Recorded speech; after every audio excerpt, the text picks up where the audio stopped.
नमस्कार, रीवा 24 के आज के अंक में आपका स्वागत है। पहले डालते हैं एक नजर आज की प्रमुख खबरों पर। संजय गांधी अस्पताल में गैंग रेप की सुर्खियों के बाद पहली बार मीडिया से मुखातिब हुई पीड़ित युवती, किए कई खुलासे। गैंग रेप मामले को लेकर आम आदमी और कांग्रेस पार्टी ने जताया विरोध, उग्र आंदोलन की दी धमकी।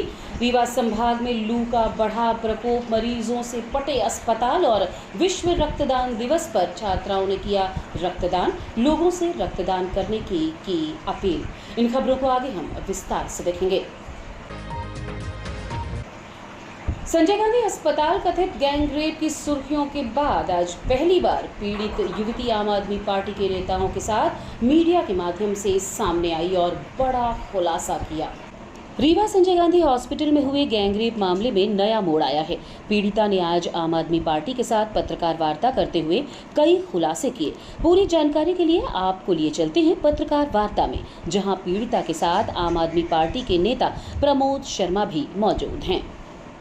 रात को 1 बजे मैं गई थी बाहर, वो भी उसके ब्लैकमेल करने पे ज़बरदस्ती में गई थी। लेकिन जैसे उसे ये पता था कि जहाँ तक कैमरा लगा है वहाँ तक ना वो मेरे पास आया है, ना मेरे से बोला। उसे एक चीज़ पता थी कहाँ कैमरा लगा है, कहाँ कैमरा नहीं लगा है। जब कैमरे की जहाँ से कैमरा नहीं लगा था वहाँ वो रुक गया है और मुझे वहीं पास रोक दिया है। मैंने उससे ये बोला कि तुम बोले थे आ जाना, मैं फ़ोटो डिलीट कर दूँगा। लेकिन वो ये बोला कि मैं फ़ोटो डिलीट नहीं करूँगा, पहले तुम रूम चलो। लेकिन बहुत वीकनेस टाइप की आ रही, सर में घूम रहा था, वो टैबलेट का असर था या कुछ और पता नहीं। लेकिन ज़बरदस्ती में वहाँ से लौटने लगी। मैं बोली मैं यहाँ से कहीं नहीं जाऊँगी, मैं रिटर्न हॉस्पिटल जाऊँगी। तो वहाँ से वो हाथ खींचते लेके गया है मेरा, और आधे रास्ते में जैसे ही पहुँचा है वैसे हॉस्पिटल से किसी को उसके पास फ़ोन आया है और उन्होंने ये बोला कि यहाँ से एक लड़की गायब हुई है जो कि तुमने गायब की है। तो उसने फ़ोन काट दिया, कोई जवाब नहीं दिया। और मुझे ये बोला वहाँ से कि तुम यहाँ से रिटर्न हॉस्पिटल चली जाओ, ना ही किसी से कुछ बोलना और ना ही मेरा नाम लेना, और कि मेरा नाम और मेरे बारे में कहीं कुछ भी नहीं आना चाहिए, चाहे तुम जैसे संभालो जो करो, लेकिन मेरा नाम कहीं नहीं आना चाहिए और ना ही मेरे जॉब पे बात आनी चाहिए। अस्पताल से निकलने के बाद आप कहाँ गई? मैं गई सुपर गेट के पास। सुपर गेट के हाँ। पास? वहाँ कौन मिला आपको? यही महीन था। फिर कहाँ गए आप लोग? फिर वहाँ से मुझे ले जा रहा था अपने रूम ले जाने के लिए, बोला, जो कि मैं जाने के लिए मना कर दी। तो वहाँ से मेरा हाथ थोड़ी खींचते लेके गया है और आधे रास्ते में ही हॉस्पिटल से किसी का फ़ोन आया। तो उन्होंने उसे ऐसे बोला कि यहाँ से लड़की गायब हुई, तुमने गायब किया है। उसने बोला नहीं, हमने नहीं गायब किया। फिर फ़ोन काट दिया उसने वहाँ से, और फिर वहाँ से मुझे ये बोला कि तुम यहाँ से लौट जाओ, किसी को कुछ मत बताना, ना ही मेरा नाम लेना। तो वहाँ से जब मैं लौट के आने लगी तो आधे रास्ते मेन रोड पे गिर गई हूँ मैं। तो वहाँ पर जब मेरे गिरते ही 2 से 3 लोग आए हैं वहाँ पास, उसके अलावा वहाँ पास आए हैं, और मुझे वहाँ से एकदम मुझे याद है वहाँ से हाथ पाँव पकड़ के मेरा उनसे रूम भी लेके गया है, और रूम में भी जहाँ तक जोर जबरदस्ती भी उसने मेरे साथ की है। जहाँ तक है अंदाज है या फिर आपके साथ मुझे महसूस है ऐसा मेरे साथ गलत हुआ, जबरदस्ती हुई मेरे साथ। वहाँ कितने लोग मौजूद थे? 3 से 4 लोग रहे होंगे। अच्छा, उनको आप पहचानते हो? हाँ। कौन थे वो लोग? महेश, मनीष, हर्ष, विकास। हर्ष कौन है ये? ये सब हॉस्पिटल के ही है।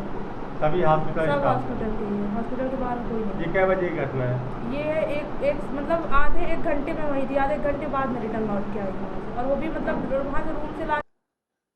ये 10 तारीख को एक मुकदमा दर्ज हुआ था। उसका बैकग्राउंड आप लोग को पता है। पहले 9 तारीख को कुछ सूत्रों से ऐसी जानकारी लगी थी कि मेडिकल कॉलेज संबंधित हॉस्पिटल में से संबंधित कोई केस है जिसमें किसी बालिका के साथ संभवतः दुष्कर्म हुआ है, और जिसको लेके फिर हम लोग ने तत्काल अलर्ट हो गए थे क्योंकि हमारे पास कोई सूचना नहीं आई थी। उसके बाद हम लोग जानकारी एकत्रित किए। जानकारी एकत्रित करने में हमको फ़ोन नंबर और उसका बालिका का पता थोड़ा बहुत पता चला, और जिसके आधार पे फिर हमने बालिका के परिजन से बात किया, माँ से बात किया। उनको बोला कि अगर आपके साथ कुछ भी हुआ हो, गलत हुआ हो, बच्ची के साथ कुछ गलत हुआ हो तो आके हमारे पास रिपोर्ट करें, और उस समय उसको मना कर दिया गया। फिर उसके बाद हमने घर भी टीम भेजी। अगले दिन हमने जब हमें सूचना मिली तो उसके बाद हमने घर भी टीम भेजी और सिविल में टीम भेजी ताकि किसी प्रकार से निजता और गोपनीयता भंग ना हो। हमने अपनी साइड से उसका पूरा प्रयास किया था, तो वहाँ पे नहीं मिले थे। ये पता चला कि कहीं अपने रिलेटिव्स के यहाँ गए हैं, और फिर हमारा फ़ोन भी उस समय नहीं उठ रहा था, तो हम लोग उस टाइम पे थोड़ा हेल्पलेस हो गए थे कि कैसे अब इसमें हम आगे बढ़ें। कुछ समय बाद हमारा कॉन्टैक्ट हुआ तो ये पता चला कि वो उनकी अभी जो लोकेशन है वो गोविंदगढ़ के समीप उस साइड कहीं पे उनके रिलेटिव हैं। तो जिसके आधार पे फिर हमने उनसे बोला कि आप गोविंदगढ़ रेस्ट हाउस आ जाएँ और आपकी सहूलियत की जगह भी रहेगी, और हम लोग वहाँ पहुँच के आपका जो भी बयान होगा वो लेंगे। अगर आप जो भी कराना चाहते हैं, जो भी कार्रवाई कराना चाहते हैं वो करें। तो ये बात बिल्कुल गलत है कि हम लोग की तरफ से क्योंकि फैमिली या पीड़ित या फरियादी कोई भी एफआईआर कराने नहीं आया। जो भी इनिशिएटिव लिया गया, जो भी प्रयास किए गए वो हम लोग ने स्टार्ट किए थे कि अगर किसी बच्ची के साथ कुछ गलत हुआ है तो हम उसको जो उसके आरोपी हैं, जो गलत किए हों, उनको हम सज़ा दिला सकें। तो हमारे पूरा पुलिस टीम इसमें लग के हम लोग प्रयासरत थे। हमारे साथ तहसीलदार और प्रशासन भी उसमें लगा हुआ था। और फिर उसके बाद जब गोविंदगढ़ रेस्ट हाउस में बयान वगैरह हुए, उसमें जो उन्होंने कथन दिया बच्ची ने, वो बहुत ही स्पष्ट नहीं आ रहे थे। जो उसका जो आप समझते हैं कि एक पूरी घटनाक्रम अगर बताई जाती है तो उसमें बहुत सारी उसका अभाव था कि क्या हुआ पहले, फिर कैसे हुआ, क्या हुआ, वो सारी चीज़ें आप लोग देखेंगे भी कभी जब आपके पास एफआईआर वगैरह कहीं से आपके पास मिलती है या हम चार्जशीट वगैरह जमा करते हैं, तो उसमें बहुत कुछ स्पष्ट नहीं था। तो इसलिए पुलिस टीम जो थी उन्होंने भी बार बार पूछा कि आप सही चीज़ बताएं और जो भी हुआ है वो सही सही बताएं। आपके साथ अगर छेड़छाड़ हुई है वो बताएं, आपके साथ अगर गलत कार्य हुआ वो बताएं। हमने हमेशा उनको स्वतंत्र रखा। आप जैसा कथन देंगे हम वैसा आपका कथन नोट करके उन्हीं धाराओं में हम अपराध कायम करेंगे। और उसके पहले ये भी बताना चाहूँगा कि मैंने खुद पीड़िता की माता से बात किया था। उस समय वो राजी नहीं हो रहे थे। मैंने उनको कन्विंस करने की कोशिश की थी, समझाने की कोशिश की थी कि अगर आपकी लड़की के साथ कुछ गलत हुआ है तो प्लीज़ रिपोर्ट कराएं। अगर आप नहीं कराएंगे तो ऐसे आरोपी अन्य बच्चियों के साथ भी कर सकते हैं और आपकी बच्ची के जो आरोपी हैं उनको भी हम सजा दिला सकें, इसलिए हमने उनको मनाने की कोशिश की थी। और जिसके बाद उन्होंने समझ के फिर वो रिपोर्ट उन्होंने दर्ज कराई थी। रीवा शहर में संजय गांधी अस्पताल के भीतर एक नाबालिग किशोरी के साथ कथित सामूहिक दुष्कर्म के मामले ने तूल पकड़ लिया है। घटना को लेकर आज शहर कांग्रेस कमेटी ने पुलिस अधीक्षक को ज्ञापन सौंपा है। बीते दिनों संजय गांधी अस्पताल से आई गैंगरेप की घटना ने अब तूल पकड़ लिया है। मामले की गंभीरता को देखते हुए कांग्रेस ने आरोपियों की तत्काल गिरफ्तारी की मांग करते हुए कहा कि अस्पताल परिसर में इस तरह की घटना होना बेहद निंदनीय है और इससे आमजन के बीच असुरक्षा की भावना पनप रही है। इसको लेकर आज एसपी रीवा को ज्ञापन सौंपा गया है। ज्ञापन में 3 मुख्य मांगे रखी गई। पहली, घटना में शामिल सभी आरोपियों को शीघ्र गिरफ्तार किया जाए। दूसरी, अस्पताल परिसर में सुरक्षा व्यवस्था को मजबूत किया जाए और तीसरी, पीड़ित बालिका को न्याय दिलाने के लिए फास्ट ट्रैक कोर्ट में सुनवाई हो। ज्ञापन में चेतावनी दी गई है कि यदि कार्यवाही नहीं की गई तो कांग्रेस पार्टी उग्र आंदोलन के लिए बाध्य होगी। 4 दिन पहले अभी एक नाबालिग लड़की के साथ में सामूहिक बलात्कार का मामला आया हॉस्पिटल रीवा में। जो कांड हुआ, पहले तो लड़की ने बयान दिया, जो आप सब लोगों ने बयान लिया है और मेरे पास भी है।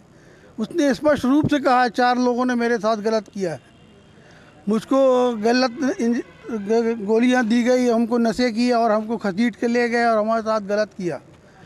ये सारी चीज़ें उसके वक्तव्य में हैं और बाद में उसको प्रेस किया गया, दबाव बनाया गया, क्या किया गया, उसके से गलत बयानी करवाई गई। लेकिन कहीं ना कहीं शर्मसार होता है रीवा। यहाँ पर डिप्टी सीएम जिनका विभाग है स्वास्थ्य विभाग, शायद उनके रिश्तेदार भी अधीक्षक हैं रीवा में, हॉस्पिटल को बचा रहे हैं, अधीक्षक को बचा रहे हैं या सीएम को बचा रहे हैं या स्वास्थ्य विभाग जो मंत्रालय है मंत्री जी के पास में, उसको बचाने की कोशिश किया जा रहा है। पुलिस विभाग आप सब लोग जानते हैं, छोटी सी शिकायत अगर होती है तो तुरंत एफआईआर दर्ज हो जाती है और लड़की अपना बयान दे रही है, कह रही है, उसके बावजूद उसका बयान को तोड़ मरोड़ के दबाव बना के और रिपोर्ट उसका जो लिखा गया वो भी गलत जगह पे लिखा गया। कई घंटे तक उसको लेके इधर उधर घूमते रहे, रेस्ट हाउस ले गए, थाने ले गए। अरे घर में उसका कर रहे थे, नाबालिग लड़की थी। तो कहीं ना कहीं पुलिस प्रशासन काफ़ी दबाव में है और दबाव के चलते निश्चित रूप से कार्रवाई जो होनी चाहिए, उस बच्ची को न्याय मिलना चाहिए था, वो न्याय उसे नहीं मिल पा रहा। कांग्रेस पार्टी आज हम सब लोग, हमारे सभी जो साथी यहाँ पर हैं, नरेंद्र सिंह जी हैं, रामकीर्ति जी हैं, सज्जन पटेल जी हैं, सारे लोग, तारा जी हैं, सारे लोग यहाँ पे कांग्रेस के हमारे आए हैं, राहुल सिंह हैं, सब लोग आए हैं और एक ज्ञापन हमने दिया है। ये प्रारंभिक ज्ञापन मान के चला जाए और इस तरह से कार्रवाइयाँ अगर ये करेंगे दबाव में चलते तो निश्चित रूप से कांग्रेस पार्टी रीवा संभाग में इन दिनों लू का प्रकोप जारी है, जिसके चलते प्रतिदिन मौत की खबरें आ रही हैं। देखिए रीवा 24 की खास रिपोर्ट। रीवा संभाग में इन दिनों सूर्य देवता पूरी तरह से रौद्र रूप में है। तापमान 46 डिग्री के पार पहुंच चुका है और भीषण लू के चलते हालात बेहद चिंताजनक बने हुए हैं। आलम यह है कि अब हर दिन लू से मौत की खबरें सामने आ रही हैं। रीवा, सतना, सीधी और सिंगरौली चारों जिलों में सूरज इस कदर कहर बरपा रहा है कि लोग दिन में घरों से निकलने में डर रहे हैं। लू का असर इतना तेज है कि अस्पतालों में डिहाइड्रेशन और हीट स्ट्रोक के मरीजों की संख्या लगातार बढ़ रही है। हम इस वक्त रीवा के संजय गांधी अस्पताल में मौजूद हैं। डॉक्टरों के मुताबिक सभी मरीज गर्मी की वजह से आए गंभीर शारीरिक समस्याओं से जूझ रहे थे। हालांकि डॉक्टर बार बार सलाह दे रहे हैं कि दोपहर 12 से 4 बजे तक बाहर न निकलें, पानी अधिक पिएं और छांव में रहें। लेकिन कई लोग लापरवाही कर रहे हैं, जिसका खामियाजा उन्हें भुगतना पड़ रहा है। गांवों की हालात तो और भी बदतर हैं। न तो पर्याप्त पेयजल व्यवस्था है और न ही प्राथमिक स्वास्थ्य केंद्रों में डॉक्टर या दवा की सुविधा। प्रशासन ने अलर्ट तो जारी कर दिया है, लेकिन जमीनी हकीकत में अभी राहत के कोई ठोस इंतजाम नहीं दिख रहे। अब जरूरत है जन जागरूकता के साथ साथ प्रशासनिक सख्ती की भी, ताकि और जाने न जाएं। हमारी आपसे अपील है कि गर्मी से बचाव के सभी उपाय अपनाएं और सुरक्षित रहें। वर्तमान समय में जो वातावरण गर्मी का है, उसमें काफ़ी मरीज जो है उल्टी दस्त के अस्पताल में आ रहे हैं। कई तो बड़ी गंभीर स्थिति में आते हैं, अधिकांश भर्ती होते हैं और उनमें से कुछ एक की मृत्यु भी हो जाती है।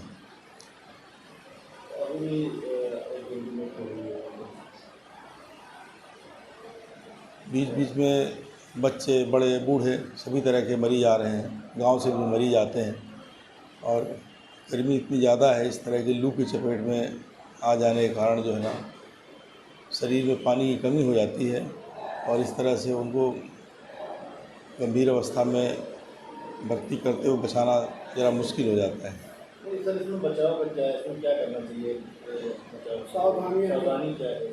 सावधानी के बतौर एक तो पानी का उपयोग पीने के लिए अधिक मात्रा में करना चाहिए। दूसरा, ज़्यादा धूप में बहुत आवश्यक ना हो तो घूमे घामे ना निकले, और अगर निकलना ही पड़े तो कपड़े पूरे पहने हुए होना चाहिए, मुंह ढका हुआ होना चाहिए।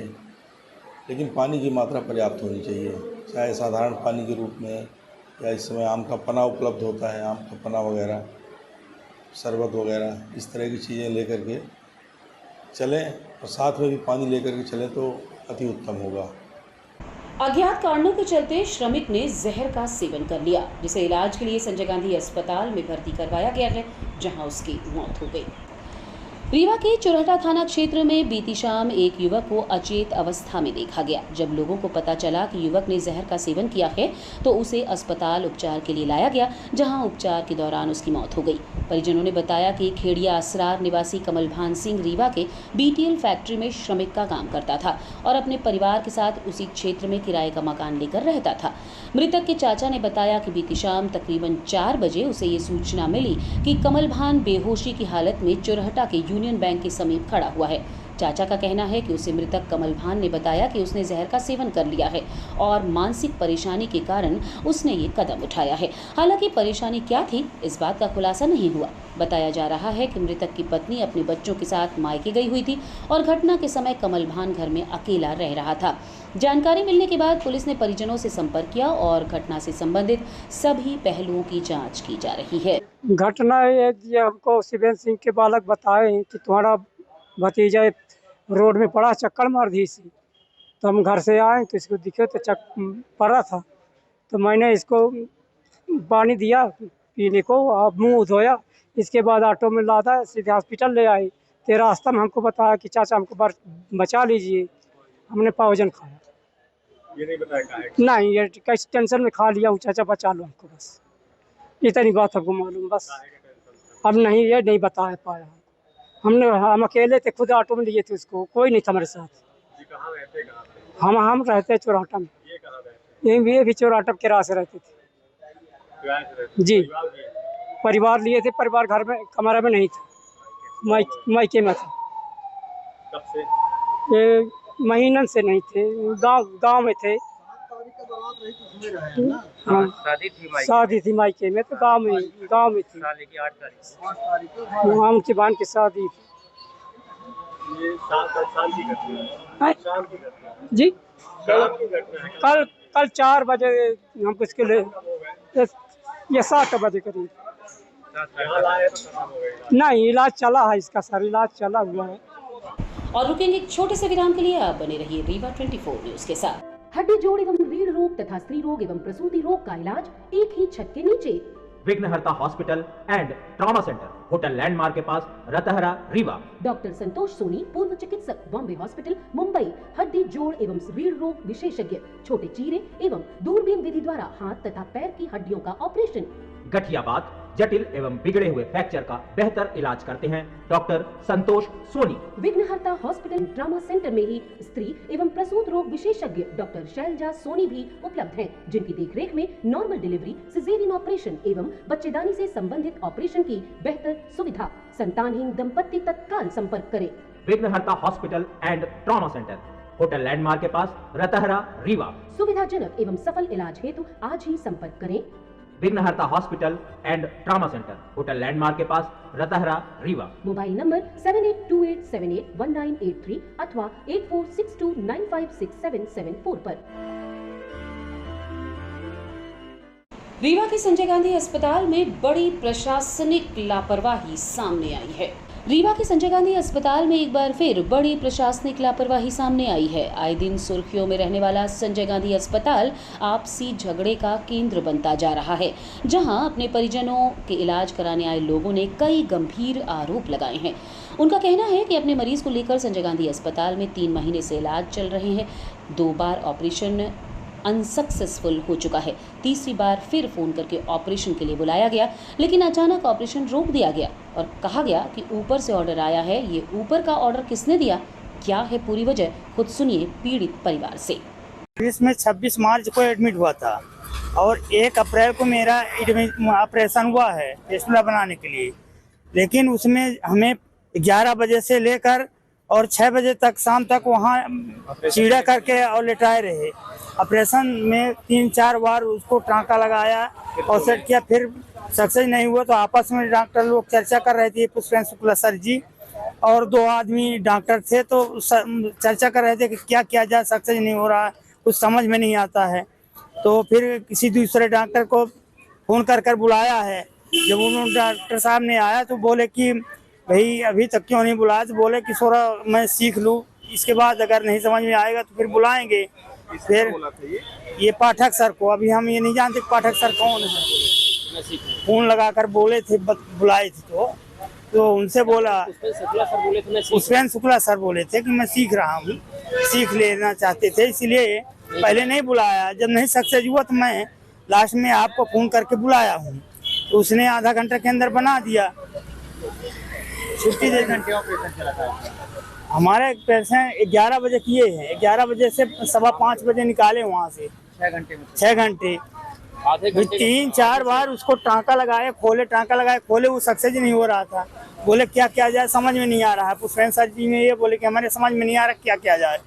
3 महीने से मैं परेशान हूँ। 3 महीने पहले 1 अप्रैल को पहला फिस्टुला बना था, जो कि डॉक्टर पुष्पेंद्र शुक्ला सर के द्वारा किया गया था, वो अनसक्सेस हो गया। उसके बाद जब वो लगभग 1 महीने बाद ठीक हुआ तो मैं दूसरा फिस्टुला बनवाने के लिए डॉक्टर राकेश सोनी सर के पास आया, CTBS डिपार्टमेंट में। उनके द्वारा डेट दिया गया, 2/5 को डेट दिया गया था और 2/5 से आज देख लीजिए आज कितनी तारीख है, 14 तारीख है शायद। तो डेट पे डेट दिया जा रहा है कि आज से कल, और हमको कल फ़ोन करके बुलाया गया कि आप आ जाइए, आपका ऑपरेशन होगा। बाकायदे पेशेंट आपके सामने हैं, ड्रेस पहने हुए हैं, उनके हाथ में मार्क किया गया है। सारी चीज़ें होने के बाद पेशेंट को अंदर लिया गया। अब ऐसा क्या हो जाता है 1 घंटे के अंदर, मेरे को नहीं पता है। ऐसा क्या हो गया कि पेशेंट को आज 5 पेशेंट को बुलाया गया था, वो 5 पेशेंट को फ़ोन करके बुलाया गया था। तो ऐसा क्या हो गया, ऐसा इंटरनल मामला क्या था कि वो बोल रहे हैं कि ऊपर से आदेश आ गया कि ऑपरेशन नहीं करना था। ये तो ऐसे होता है कि आदमी इमरजेंसी में ऑपरेशन करता है, ये तो ऐसा डिसीजन ले रहे हैं कि ऑपरेशन नहीं करना है। आपातकालीन डिसीजन ऐसे होता कि ऑपरेशन करना है और ये कह रहे हैं कि ऑपरेशन नहीं करना, ऊपर से आदेश आ गया। ये कह रहे हैं हमारे पास टूल्स नहीं है। आपके पास टूल्स नहीं है, आपको पहले से ये पता नहीं है, आपने 5 पेशेंट को फ़ोन करके बुलाया, बाकायदे उसको ड्रेस पहनाया, हाथ में मार्क लगाया, हाथ में देखिए उनके मार्क लगा हुआ है, आपको ये पता नहीं था, आपने पहले से व्यवस्था करके नहीं रखी थी कि हमारे पास टूल्स है कि नहीं, आपको पता नहीं है इस चीज़ का।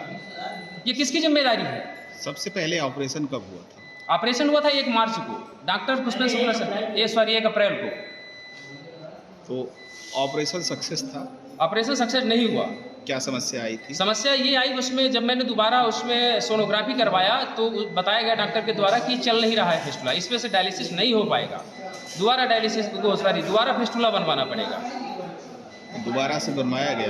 दोबारा मैं आया, फिर जब मेरे को ये पता चल गया कि पुष्पेंद्र शुक्ला सर एक बार बनाए और सक्सेस नहीं हुआ, और वो ऑपरेशन नहीं करते हैं, फिस्टुला नहीं बनाते हैं। फिर मैं दूसरे डिपार्टमेंट में गया, पता किया यहाँ की कौन बनाता है, पता चला कि डॉक्टर राकेश सोनी सर हैं, कार्डियक सर्जन है, वो बनाते हैं। उनके पास मैंने गया, वो डेट दे रहे थे, और डेट दे रहे थे तो कर देते, उसमें उनकी कोई गलती नहीं है, 1% गलती नहीं है, वो आज की डेट भी करने के लिए तैयार हैं, लेकिन आज भी उनको करने नहीं दिया गया।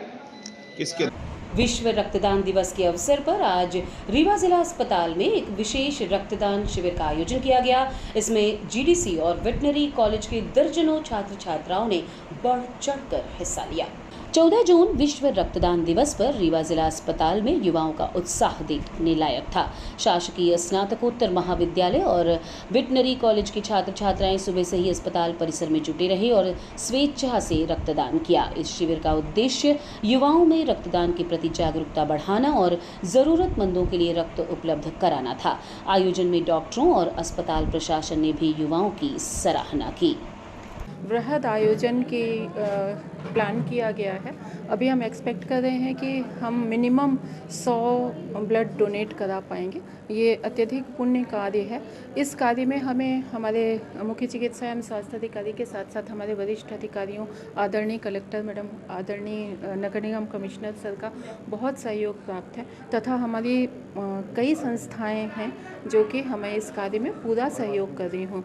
अभी सवेरे लगभग 15 डोनर आ गए हैं और हमारा कार्यक्रम शुरू हो चुका है। हमारा ये कार्यक्रम शाम तक लगातार चलेगा, और इस विषय में मैं आदरणीय कलेक्टर मैडम, आदरणीय नगर निगम कमिश्नर सर को, हमारे सीएमओ सर को बहुत बहुत धन्यवाद देना चाहती हूँ, तथा हमारे वो सभी बच्चे, हमारे सभी डोनर्स और हमारी सभी एजेंसीज़ जो हमारे साथ इस कार्य में पूर्ण सहयोग दे रही हैं, उनका भी मैं धन्यवाद देना चाहती हूँ। जनता को क्या संदेश देना? जनता को हम ये संदेश देना चाहेंगे कि 18 साल से ऊपर यदि कोई भी है तथा वो किसी भी गंभीर बीमारी से ग्रसित नहीं है तो ब्लड डोनेशन किया जा सकता है। और संदेश ये देना चाहेंगे कि ये यदि आप ब्लड डोनेट करते हैं तो वो तुरंत ही आप का ब्लड तुरंत ही रिप्लेस हो जाता है, तथा आप आगे आने वाले 3 महीने के बाद पुनः से ब्लड डोनेट कर सकते हैं। तो ये जो भ्रांति होती है कि हम ब्लड डोनेट कर देंगे तो हम कुछ हमारे में कमजोरी आ जाएगी, ये बिल्कुल ही गलत है, क्योंकि तुरंत ही ब्लड का रिप्लेसमेंट हो जाता है। तो इसके लिए आपको जो भी भ्रांतियाँ हैं वो दिमाग से निकाल कर आप इस कार्य में पूरा सहयोग करें। से लोगों की ज़िंदगी बचती है, कई बार मास कैजुअलिटी हो जाती है, साथ में कोई नहीं रहता है। गंभीर रूप से महिलाएं जो कि प्रेगनेंसी में रहती हैं, जच्चा बच्चा दोनों की जान की सुरक्षा के लिए ब्लड आवश्यक होता है, तो आपके दिए गए रक्त से किसी की जान बच सकती है। ये बहुत ही पुण्य का कार्य है। उम्मीद करती हूँ कि इसमें मुझे ऐसे ही सभी का सहयोग। हमारी जो प्रिंसिपल मैम है और हमारी जो एएनओ है शिल्पा मैम, उन्हें मैं ऑर्डर दिया था कि ब्लड डोनेशन कैंप, उन्होंने हमें बताया और बोला कि जिसे भी ब्लड देना है वो जा सकता है। तो हम जितने भी एनसीसी कैडेट्स थे सब ने अपना मतलब यहाँ तो आ ही गए हैं, यहाँ पे ब्लड के हिसाब से सब डोनेट कर रहे हैं। सर आप फर्स्ट बार दे रहे हो? नहीं, हाँ मैं ब्लड फर्स्ट टाइम दे रही हूँ, पहली बार मैं ब्लड दे रही हूँ सर। कैसा लग रहा है देने में? मुझे खुशी हो रही है बहुत ज़्यादा कि मुझे ऐसा मौका मिला कि मैं किसी की हेल्प कर सकूं। और खून देना तो वैसे भी बहुत अच्छी चीज़ है, बहुत बड़ी बात है किसी के जीवन के लिए। सो संदेश तो यही देना चाहूँगी कि हर कोई इंसान जो खून दे सकता है, ब्लड डोनेट कर सकता है, उसमें क्षमता है, एबिलिटी है ब्लड डोनेट कर लेने की, तो उसे करना चाहिए, क्योंकि ये कहीं ना कहीं किसी न किसी के लिए बहुत ज़्यादा हेल्पफुल होता है।